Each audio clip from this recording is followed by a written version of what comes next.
ओम शांति। आज 22 सितंबर 2022। आज की ईश्वरी वाणी की मुख्य पंक्तियां हैं। मीठे बच्चे, जितना समय मिले सच्ची कमाई करो, चलते फिरते कर्म करते, बाबा की याद में रहना ही सच्ची कमाई का आधार है। इसमें कोई तकलीफ नहीं। प्रश्न है, जिन बच्चों में ज्ञान की पराकाष्ठा होगी उनकी निशानी सुनाओ। उत्तर है, जिनमें ज्ञान की पराकाष्ठा होगी उनकी सब कर्मेंद्रियां शीतल हो जाएंगी, चंचलता समाप्त हो जाएगी, अवस्था एक रस हो जाएगी, मैनर्स सुधरते जाएंगे। दूसरा प्रश्न है, शिव बाबा की याद बुद्धि में यथार्थ नहीं है तो रिजल्ट क्या होगी? उत्तर है, कोई ना कोई विकर्म जरूर होगा। बुद्धि इतना भी काम नहीं करेगी कि हमारे द्वारा कोई विकर्म हो रहा है। बाबा का फरमान न मानने के कारण धोखा खाते रहेंगे। गीत है, आखिर वह दिन आया आज। ओम शांति। बच्चों को खातरी हो गई है कि बेहद का पिता आया हुआ है। श्री कृष्ण को बेहद का पिता नहीं कहेंगे। ये गीत तो यहाँ के नाटक वालों ने बनाए हुए हैं। महाराजा धीराज श्री कृष्ण के लिए कहते हैं, बाप कहते हैं, मैं तो नहीं बनता हूँ, तुम बच्चों को बनाता हूँ। तो इन गीतों से भी कुछ ना कुछ अच्छा अर्थ निकलता है। बेहद का पिता गरीब निवाज जरूर है। जिस भारत को साहूकार बनाते हैं वह भारत अब गरीब बन गया है। भारत में ही उनका जन्म होता है और कहीं उनका जन्म गाया हुआ नहीं है। बल पूजा करते हैं, कोई भी नेशन में ये चित्र हैं, परंतु जन्म तो यहाँ होता है ना। जैसे क्राइस्ट का जन्म और कोई जगह है, परंतु चित्र तो यहाँ भी है ना। तो भारत को गॉडफादर का बर्थ प्लेस कहेंगे। मनुष्य तो कुछ समझते नहीं, वह तो ईश्वर को सर्वव्यापी कह देते हैं। आगे तुमको भी पता नहीं था, अभी जानते हो कि भारत पतित पावन परमपिता परमात्मा का बर्थ प्लेस है, जन्मभूमि है। भारत जो है पवन पतित पावन परमपिता परमात्मा शिव की जन्मभूमि है। मनुष्य तो समझते हैं कि परमात्मा तो जन्म मरण से न्यारा है। हाँ, मरण से बेशक न्यारा है, क्योंकि उनका अपना शरीर तो है नहीं, बाकी जन्म तो होता है ना। बाबा कहते हैं, मैं आया हूँ, मेरा दिव्य जन्म है। और मनुष्य तो गर्भ में प्रवेश कर फिर छोटे से बड़े बनते हैं। मैं ऐसा नहीं बनता हूँ, इसलिए कहा जाता है कि भगवान का परमात्मा का अवतरण होता है। हाँ, कृष्ण माँ के गर्भ में जाते हैं, छोटे से बड़ा बनते हैं। हर एक आत्मा अपनी माँ के गर्भ में प्रवेश कर जन्म लेती है। ये मनुष्य मात्र की बात है। मनुष्य ही कंगाल, मनुष्य ही सिरताज बनते हैं। भारत सतयुग आदि में डबल सिरताज था। दो डबल सिरताज कैसे? एक तो वहाँ जो है रतन जड़ित ताज था सतयुग में, और दूसरा पवित्रता का ताज था। पवित्रता की निशानी रहती है। पवित्रता का ताज और रतन जड़ित ताज था ना। पवित्रता गुम हो जाने के बाद फिर सिर्फ एक ताज रहता है। विश्व का मालिक थे, फिर पुनर्जन्म लेते लेते एक ताज गुम हो गया, फिर सिंगल ताज वाले बने। ये ज्ञान की बातें हैं। पूज्य से पुजारी बनने के कारण एक ताज गुम हो जाता है। कौन सा ताज? पवित्रता का ताज गुम हो जाता है। राजाएं पतित होते गए हैं, और जो पावन राजाएं सूर्यवंशी चंद्रवंशी पास्ट हो गए, उनके चित्रों की पूजा करते आए हैं। जो पवित्र पूज्य थे वही फिर पुजारी बने हैं। उनको ही 84 जन्म भोगने पड़ते हैं। जो भारत कल पूज्य था सो अब पुजारी बना है। फिर पुजारी गरीब से पूज्य साहूकार बनना है। अब तो कितना गरीब है, कहाँ हेवन की महल, मंदिर के ऊपर भी कितने हीरे जवाहरात जड़े हुए थे, तो वह अपना महल तो और ही अच्छा बनाते होंगे ना। अभी तो कितना गरीब है, गरीब से साहूकार अभी तुम फिर बनते हो। कब बनते हो? जब संगम युग पर पुरुषोत्तम संगम युग जब आता है, पुरुषों में उत्तम बनाने का युग पुरुषोत्तम संगम युग जब आता है, तब भगवान इस सृष्टि पे आते हैं हमें गरीब से साहूकार बनाने, पतितों से पावन बनाने। पुरुषार्थ तुम बच्चों को करना है, युक्तियाँ रोज बताते हैं। जितना टाइम फुर्सत मिले वह याद की कमाई करनी है। ऐसे बहुत काम होते हैं जिनमें बुद्धि नहीं लगानी होती, कोई को में बुद्धि लगानी पड़ती है। जैसे आप भोजन बना रहे हैं, रोटी बना रहे हैं, खाना सब्जी बना रहे हैं, या कपड़े धो रहे हैं, या बर्तन साफ कर रहे हैं, या सफाई कर रहे हैं, तो ऐसे कामों में बुद्धि नहीं लगानी पड़ती। तो उस टाइम जो है आप जो है हाथों से काम, हाथ काट ले दिल यार ले बोला जाता है कि दिल जो है भगवान में लगाओ और हाथों से काम करो। कोई में बुद्धि लगानी पड़ती है, कई जो है जैसे कंप्यूटर में काम हो रहा है तो उसमें बुद्धि लगानी पड़ेगी। तो उसमें क्या किया जाता है कि थोड़ा टाइम में, जैसे कि जो है थोड़ा टाइम के बाद 1 मिनट पॉज देके थोड़ा 1 मिनट जो है बाबा को याद कर ले, तो फिर उसके बाद का जो 10 मिनट होगा वो काम जो है बिल्कुल बाबा की याद में ही गिना जाएगा। तो इस तरह जो है हम जो है कर्मयोगी बन सकते हैं। तो जब फुर्सत मिलती है, घूमने फिरने जाते हैं, तो बाबा की याद में रहो। ये कमाई बहुत करनी है, ये है सच्ची कमाई। बाकी तो वह है अल्पकाल के लिए झूठी कमाई। ये शिक्षा तुम बच्चों को अभी ही मिलती है। आगे बाबा कहते हैं, तुम जानते हो कि हमको बेहद का बाप से बेहद का वर्षा लेना है, इसमें कोई भी तकलीफ नहीं है। घर बार भी नहीं छुड़ाते, सिर्फ कहते हैं बच्चे विकार में नहीं जाना है। इस पर ही अक्सर करके झगड़ा चलता है, और सत्संगों में ऐसे झगड़े थोड़े ही होते हैं। वहाँ तो जो सुनाया वह सत कहकर चले जाते हैं। झगड़ा यहाँ होता है। झगड़ा यहाँ किस पे होता है? झगड़ा यहाँ पवित्रता पे होता है। और सत्संगों में तो जो है जितनी देर वहाँ सत्संग में बैठे, वहाँ जो है जितनी देर वहाँ सुना उतना अच्छा लगता है। जैसे कहा जाता है कि जो है कर्ण रस जो है उतनी देर तुम्हें कानों को अच्छा लगेगा, तुम्हें अच्छा प्रतीत होगा। लेकिन जैसे वहाँ से गए बस वहाँ का वहाँ, यहाँ का यहाँ, तो इस तरह जो है। लेकिन यहाँ जो है हम बूंद बूंद करके जो यहाँ सुनते हैं, जो यहाँ बाबा के शिव महावाक्य सुनते हैं, मुरली जो सुनते हैं, उसको अपने जो है आचार व्यवहार में उतारते हैं। तो इस करके जो है हमारा जीवन परिवर्तन होता है। झगड़ा यहाँ होता है, जिस रुद्र ज्ञान यज्ञ में असुरों के विघ्न जरूर पड़ेंगे। असुर क्या है? असुर जो है जो भी जो है माया जिसको कहा जाता है, विकार जब आते हैं, देह अभिमान सबकी रूट कॉज है विकारों का। तो जब ये सारे विकारों के कारण जो है विकारों के वशीभूत होके हम काम करते हैं, मैं और मेरा, जब ये सब कुछ देह अभिमान आता है तो सब जो है विघ्न पड़ने शुरू हो जाते हैं। अबलाओं पर अत्याचार होते हैं, जैसे द्रौपदी को भी दिखाते हैं। पुकारा ना कि बाबा हमें ये नग्न करते हैं, इनसे बचाओ। बाबा की तो शिक्षा है कि कभी भी नग्न नहीं होना है। जब एक रस अवस्था हो जाए तब ये कर्मेंद्रियाँ शीतल हो जाएंगी। जब एक रस अवस्था हो जाएगी, जब हमारी स्थिति ऊपर नीचे नहीं होगी, तब ये कर्मेंद्रियाँ धीरे धीरे धीरे धीरे शीतल होती जाएंगी। तब तक कोई ना कोई चंचलता चलती रहेगी। जब तक ज्ञान की पराकाष्ठा हो, बुद्धि में ये ख्याल रहे कि हमको कंपेनियन हो रहना। किसके कंपेनियन में रहना? में भगवान के कंपेनियन बन के भगवान का साथ भी हो, और भगवान साथी भी हो, कंपेनियन भी हो, और भगवान की कंपनी भी हो।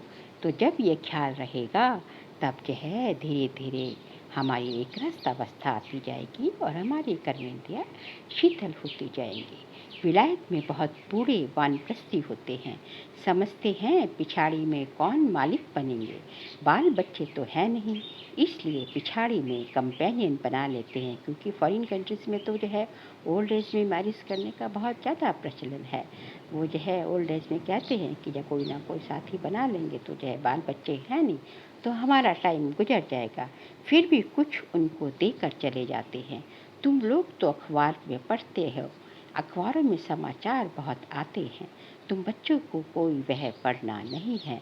बाबा कहते हैं अखबार में सब ये समाचार से जो है जितना हो सके बच के रहो।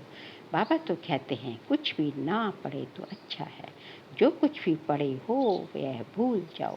हमारा पिता हमारा बाप ऐसा पढ़ाते हैं जो हम सच्ची कमाई कर विश्व के मालिक बन जाते हैं। बाबा कहते हैं hear no evil, see no evil, ये तुम्हारे लिए है। Talk no evil, do no evil, ये सब थिंक नो इविल, ये सब किसके लिए है? हमारे लिए है। अभी तुम बच्चे मंदिर लायक बन रहे हो, तुमको ज्ञान सागर बाप मिला। पत्थर बुद्धि से अभी कहाँ बन रहे हैं, मंदिर लायक बन रहे हैं। तुमको ज्ञान का सागर भगवान मिला है तो उनका ही सुनना पड़े, दूसरे की तुमको क्या सुनने की दरकार है। मनुष्य टीचर के पास गुरु के पास जाते हैं तो गुरु कभी ऐसे कहते हैं क्या कि काम विकार में नहीं जाओ, नहीं कहते। वह तो पावन बनने की शिक्षा देते ही नहीं। गीता में भी लिखा है कि जो है काम महाशत्रु है, लेकिन गीता पाठी भी जो है इस पर कोई ज़्यादा जोर नहीं देते हैं।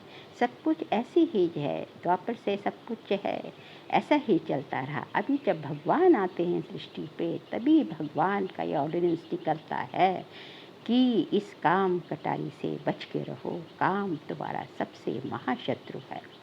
कोई को वैराग्य आता है तो वह घर बार छोड़ भाग जाते हैं।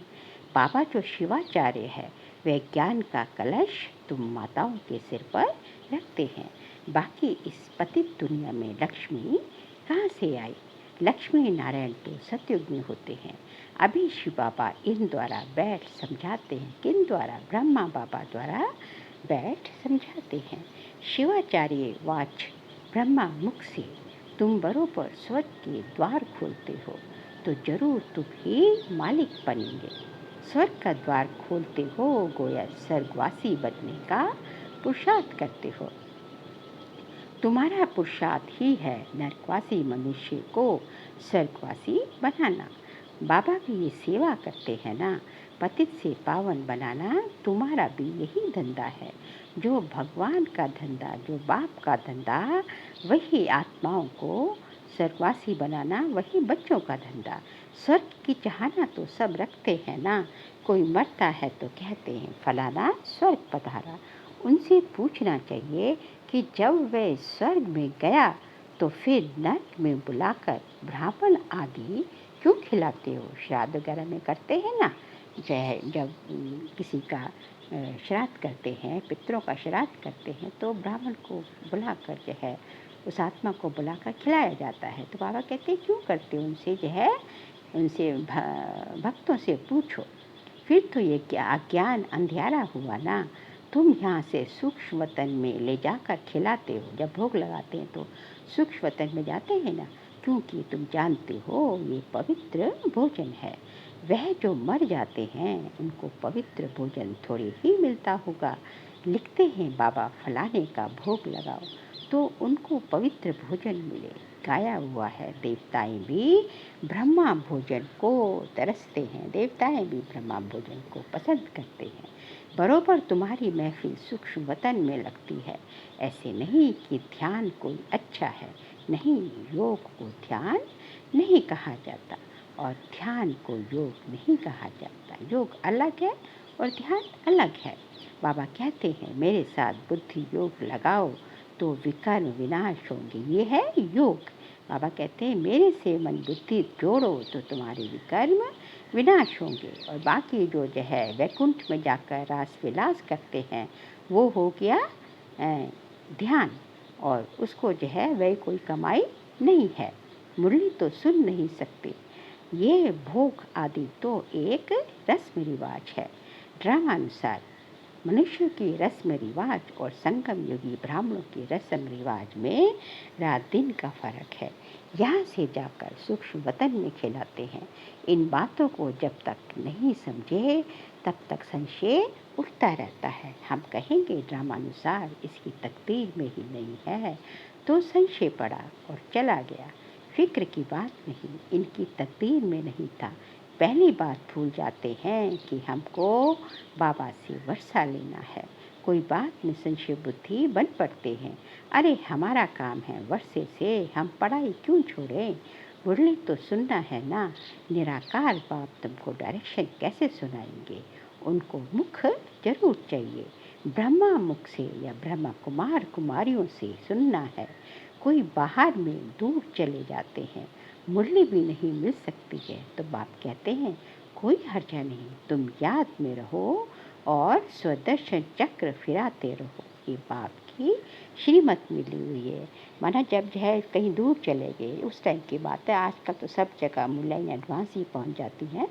पहले पूरा उस टाइम की बात है कि जब बाबा कहते हैं कि जो है आप ऐसी जगह चले गए कि आपको मुरली भी नहीं मिल रही, तो बाबा कहते हैं कोई बात नहीं, तुम केवल बाबा की याद में रहो और अपना स्वदर्शन चक्र फिराते रहो।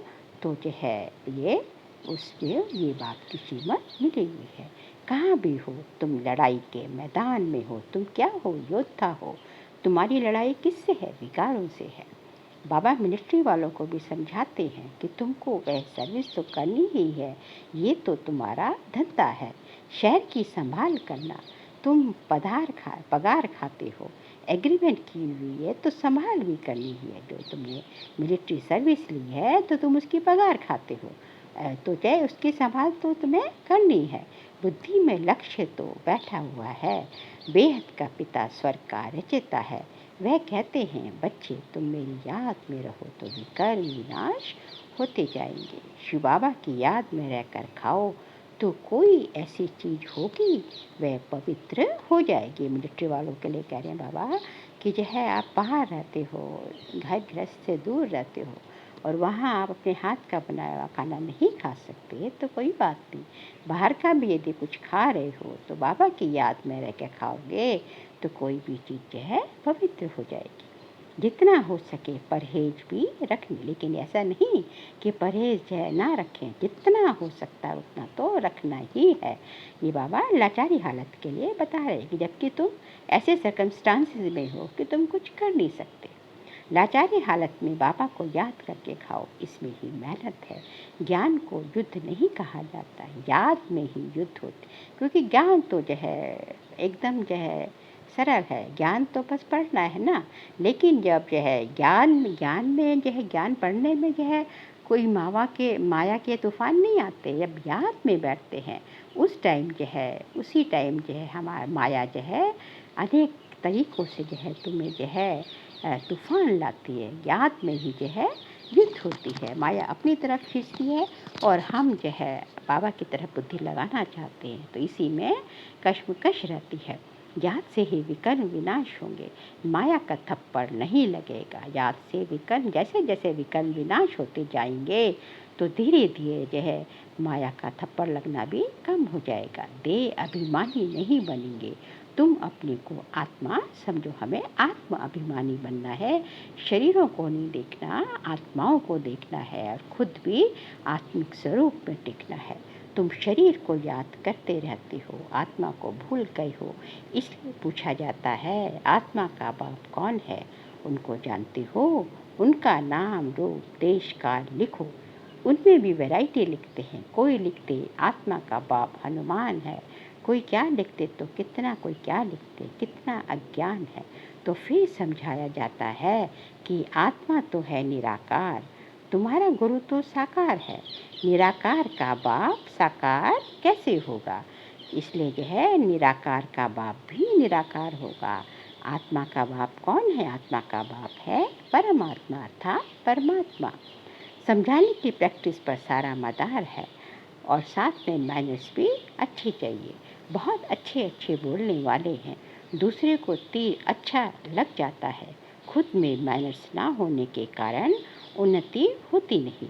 याद बहुत अच्छी चाहिए। कोई तो ज्ञान बहुत अच्छा सुनाते हैं, योग कुछ भी नहीं। ऐसे नहीं कि योग बिगर ज्ञान की धारणा नहीं हो सकती। धारणा तो हो जाती है। समझो, किसको हिस्ट्री ज्योग्राफी सुनाते हैं वह तो झट बुद्धि में बैठ जाएगा। बाबा की याद का कुछ भी बुद्धि में नहीं होगा। ज्ञान तो बैठ जाता है, लेकिन उसमें जो है, जो बाबा की याद जो है, याद में ही जो है वो बुद्धि में, उसमें जो है बुद्धि एकाग्र नहीं होती। मांस मदिरा भी खाते होंगे, ये तो एक कहानी है। वह याद पढ़ना तो सहज है। हिस्ट्री ज्योग्राफी बुद्धि में आ जाती है, याद की बात ही नहीं, पवित्रता की भी बात नहीं। ऐसे भी बहुत हैं, शिव बाबा को याद नहीं करते तो विकर्म विनाश होते नहीं, और ही ज़्यादा विकर्म करते रहते हैं। इतना भी बुद्धि काम नहीं करती कि उनको ये भी समझ नहीं आता कि ये क्या अच्छा है क्या बुरा है, कौन सा काम करें कौन सा ना करें, कौन सा खाएं कौन सा ना करें। इतना भी बुद्धि काम नहीं करती कि ये विकर्म है। फरमान ना मानना ये तो बड़ा पाप है। बाबा का, भगवान का फरमान ना मांगना, बाबा के फरमान वरदान ना बनना, आज्ञाकारी ना बनना, ये तो सबसे बड़ा पाप है। शिव बाबा का फरमान है ये करो, उनका फरमान नहीं मानेंगे तो बड़ा धोखा खाएंगे। बाकी हिस्ट्री ज्योग्राफी सुनाना तो बड़ा सहज है। बाबा कहते हैं कि ज्ञान सुनाना तो बहुत सहज है, लेकिन बाबा का फरमान माना, श्रीमत पर चलना, उसमें जो है धोखा खाते हैं। बाबा ने समझाया है, तुम स्कूलों में भी जाकर समझा सकते हो। ये तो तुम हद की हिस्ट्री ज्योग्राफी पढ़ते हो, बेहद की तो तुम पढ़ते नहीं हो। लक्ष्मी नारायण का राज्य बताओ कहाँ गया? सूर्यवंशी चंद्रवंशी डायनेस्टी तो चली गई, वह फिर कहाँ गई? उन्हों का राज्य किसने छीना, किसने चढ़ाई की? तुम बच्चे ही जानते हो कि ये सृष्टि का चक्र कैसे फिरता है। ये किसको भी समझाओ तो 7 रोज में बुद्धि में आ जाएगा, परंतु मैनर्स नहीं। ऐसे नहीं कि विकार में जाने से हिस्ट्री ज्योग्राफी को भूल जाओगे। सारी बात योग की मुख्य है। योग में ही माया धोखा देती है। तुमको सर्वगुण संपन्न यहाँ ही बनना है। बाबा कहते हैं ऐसे नहीं विकारों में जाओगे तो तुम जो बेहद की जो हिस्ट्री ज्योग्राफी है उसको भूल जाओगे। ज्ञान तो रहेगा याद, लेकिन योग में जो है जितना जितना विकारों में जाओगे तो योग लगाने में, बाबा से बुद्धि योग जोड़ने में वो जो है इतने आसान सहज नहीं होगा। जितना विकारों में जाओगे उतना माया के और ही ऑब्स्ट्रक्शन, माया धोखा देती रहेगी। बाबा कहते हैं तुम्हें सर्वगुण संपन्न सब कुछ यही बनना है। सर्वगुण संपन्न यही बनना है। और सत्युग में तो यहाँ की जो प्रारब्ध है, हमें काम तो यहाँ करना है ना, पुरुषार्थ हमें यहाँ करना है। कई प्रतिज्ञा करके फिर ठहर नहीं सकते। माया बड़ी प्रबल है ना। बाप को पूरा याद नहीं करते तो विकर्म विनाश नहीं होते हैं, और ही डबल विकर्म करते रहते हैं। उनको पता भी नहीं पड़ता और कहने से भी समझ नहीं सकते। तुम बच्चे जानते हो कि बाप गरीब निवाज है, रहम दिल है। हम बच्चों को खास और सबको आप समझाते रहते हैं। हम बाबा के बच्चे बहुत ही विशेष बच्चे हैं बाबा के। हमें बच्चे बाबा जो है विशेष तौर से समझाते हैं और सबको साधारण आम तौर से समझाते हैं कि जो हमें क्या करना है क्या नहीं करना है।